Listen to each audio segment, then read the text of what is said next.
बाद बच्चों, कैसे हैं आप लोग? कल मैंने आपको हिंदी व्याकरण में पाठ 2 वर्ड विचार लिखवाया था ना। वर्ड विचार के आपको कुछ क्वेश्चन लिखवाए थे, केवल आपको 3 क्वेश्चन लिखवाए थे ना। आज मैं उसके आगे के क्वेश्चन लिखवाऊंगी। कल मैंने आपको लिखवाए थे वर्ड किसे कहते हैं, वर्णों के कितने भेद होते हैं, स्वर किसे कहते हैं। तो आपने लिखे थे वह सबसे छोटी ध्वनि जिसके और टुकड़े ना हो सकें वर्ण कहलाती है। वर्णों के कितने भेद होते हैं? वर्णों के 2 भेद होते हैं, स्वर और व्यंजन।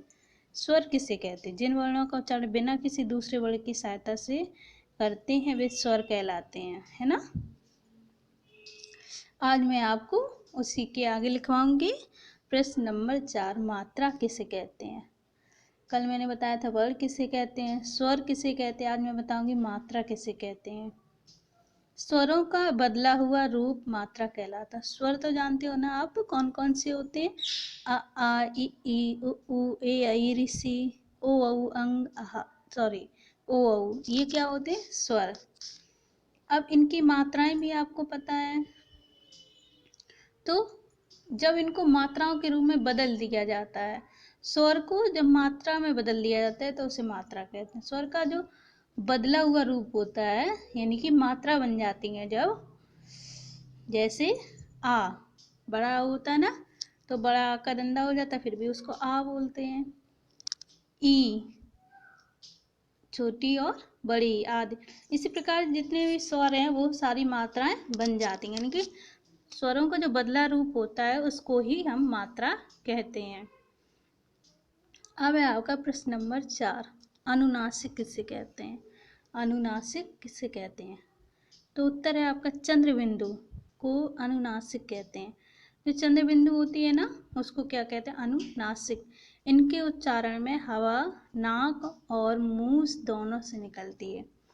जब हम चंद्र बिंदु वाले शब्दों को पढ़ते हैं तो उसके उच्चारण में हवा जो होती है हमारे नाक और मुंह दोनों से निकलती है, इसलिए इसे अनुनासिक कहते हैं। प्रश्न नंबर 6, अयोगवाह। अयोगवाह कौन कौन से वर्ण हैं? अयोगवाह जो वर्ण होते हैं मैंने बताए थे ना कौन कौन से होते हैं। उत्तर में लिखेंगे आप अंग और आहा, अयोगवाह वर्ण हैं। अंग और आहा अयोगवाह वर्ण हैं। प्रश्न नंबर 7, संयुक्त व्यंजन कौन कौन से वर्ण हैं? संयुक्त व्यंजन में कौन कौन से होते हैं? जैसे छे, त्र, ज्ञ और स्रा। छे, त्र, ज्ञ और स्रा। बेटा मैंने आपको ये पाठ 2 वर्ण विचार यानी कि वर्ण में क्या होता है वो पूरा बताया है कि वर्ण में कितने स्वर होते हैं, कितने व्यंजन होते हैं, वर्ण किसे कहते हैं, मात्रा किसे कहते हैं, अनुनासिक किसे कहते हैं, अनुस्वार किसे कहते हैं, संयुक्त व्यंजन क्या होता है, अयोगवाह व्यंजन क्या होते हैं। तो वर्ण के बारे में जितनी जानकारी है वो मैंने आपको यहाँ पर दी है इस चैप्टर के द्वारा। तो आप इसको अच्छे से पढ़ेंगे।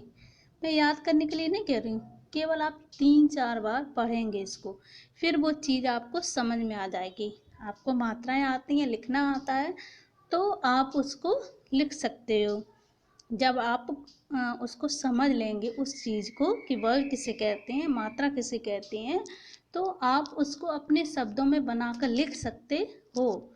जब आपको समझ में आ जाए कि मात्रा किसे कहते हैं, स्वरों का बदला हुआ रूप मात्रा होता है। अच्छा, ये है वर्ण किसे कहते हैं, वह छोटी ध्वनि जिसके टुकड़े ना हो सके। यानी कि जो व्याकरण का मतलब है रटना नहीं, चीज को जो है उसको समझना, समझ कर लिखना। ओके बच्चों, आप छोटे हो लेकिन उसको 3-4 बार पढ़ेंगे, फिर आपको वो चीज़ समझ में आ जाएगी। ओके बच्चों, आप अच्छी सी हैंड राइटिंग में लिखेंगे, गंदी हैंड राइटिंग नहीं करेंगे। धन्यवाद।